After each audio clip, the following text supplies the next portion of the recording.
I'm in Zone 8 in Northeast Texas.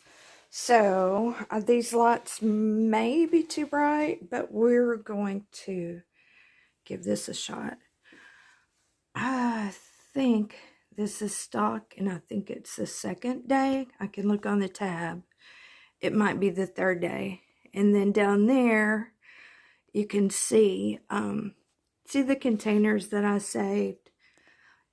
You'll be able to see that the snapdragons are starting to pop up, which is, why is that not showing? There we go, which is so much fun for me. I have 3 different types of snapdragons that I'm sowing this year. Okay, this section, I would really like it to be closer to the lights. Let me think. Yeah, it looks like more stock and snapdragons. So we're on the top shelf. And I would like the lights to be 6 to 8 inches.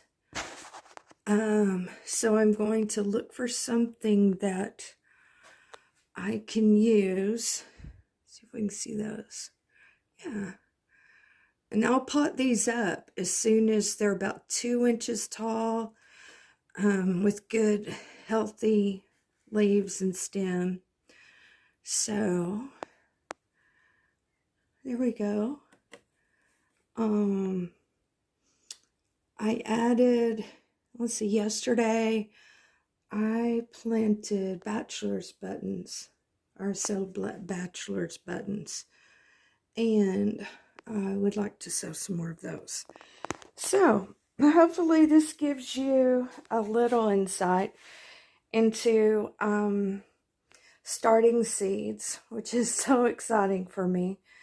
And hopefully, and maybe in a couple of weeks, I'll be able to start planting those up and then sowing some more. Alrighty, enjoy.